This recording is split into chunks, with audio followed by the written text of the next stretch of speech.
দাঁড়িয়ে আছে। মা ফাতেমা ডাকে, বাবা গো তোমরা দুইজন ডাক দাও গো, দেখি তোমরা ডাক দিলে নি আমার বাবা মাথা উঠায়, আর কত কাঁদবো, 3টা দিন বাবার পার হয়ে গেছে। দুইজন দুই দিকে নানা কইয়া ডাকতেছে, হুসাইন ডাকতেছে, নানা গো দুনিয়ার সব মানুষ বলতে পারো গো নানা, আমি হুসাইন রে কেমনে বইলা গেলা গো না। যে হাসাইন আর হুসাইনের মায়ায় আমার নবী হাসাইন আর হুসাইনকে দেখতে গেলেন খাতুনে জান্নাত ফাতেমাতুজ জাহরার ঘরে। যাইয়া দেখে দুই ভাই ঘরে নাই। ফাতেমার চোখের মধ্যে পানি ঝরতেছে। নবী জিজ্ঞেস করে, ফাতেমা রে কেন এইভাবে কান্দো? আমার নাতিরা কই? দুই নাতি না দেখলে আমার শান্তি লাগে না। ফাতেমা বলেন, বাবা গো আমি কাঁদতেছি কোন ব্যথায়। ঘরের পিছনে যাইয়া দেখেন গো বাবা, আজকে 3টা দিন পার হয়ে গেল, আমি ফাতেমার চুলায় আগুন জ্বলে না।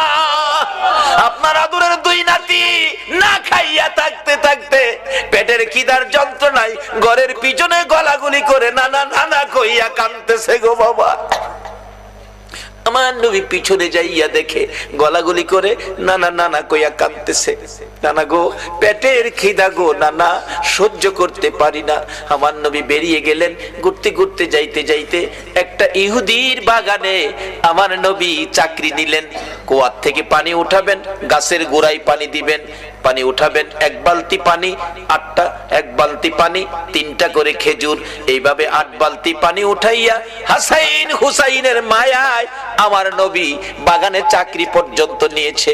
এই ভালোবাসার হাসাইন হুসাইনে কষ্ট পাবে, এই কাজ আপনারা কইরেন না। আমার নবী 8 বালতি পানি উঠাইয়া 9 বালতি পানি বুড়াইয়া টান দিলে রশি ছিঁড়ে বালতি কুয়ার ভিতরে পড়ে গেছে। ইহুদি দৌড়াই আসছে, পানি উঠাও পানি উঠাও। রশি ছিঁড়ে বালতি পড়ে গেছে, কি দিয়ে উঠাবো? ছিঁড়ে গেছে। হাও না তুমি ছিঁড়ে ফেলছো? আমার নবীরে কয়, নবী বলে ছিঁড়ে ফেলছে। আমার নবী বলেন, ইহুদি রে আমি ছিঁড়ি নাই, ছিঁড়ে পড়ে গেছে।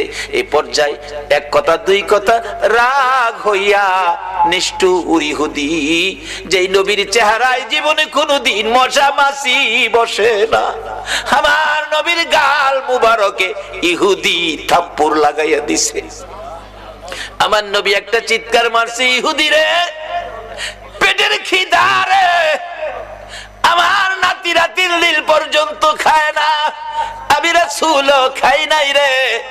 3 দিন না খাইয়া গালের গোশত শুকাইয়া গেছে রে ইহুদি, আমার গালে থাপ্পড় দিছস, বল তোর হাতে ব্যথা পাইছস নি? ইহুদি বলেন, কার গায়ে হাত তুললাম গো? আমি মারলাম, আমারে জিগাই ব্যথা পাইছিনি? আমার নবী ডাকে, এরে ইহুদি আমার 8 বালতি পানির বিনিময় 24টা খেজুর দিবি? হ দেব, দে। আমার হাসাইন আর হুসাইন কান্দে পেটের খিদায়। 24 খেজুর লইয়া নবী রওনা হলেন, চলে যাবেন নাতিদের খাওয়ানোর জন্য। আমার আল্লাহ কয়, জিবরাইল রে আমার বন্ধুর কানে খবর দে, বলদু যেন কুয়ার ভিতর থেকে বালতি উঠাইয়া দিয়ে আসে। জিবরাইল ডাকে, হুজুর যাইতাছেন গা? বালতি উঠাইবো কে? বালতি তো কুয়ার ভিতরে সিরা পড়ছে, কিভাবে উঠাবো? কিছু তো নাই, উঠাবো কি দিয়া? জিবরাইল কে, হুজুর কিছু লাগে না, যেখানে রাহমাতাল লিল আলামিন আছে এখানে কিছুই লাগে না, আপনি কুয়ার ভিতরে হাত দিয়া বালতিরে ডাক দেন। সুবহানাল্লাহ, আসতে কইলেন?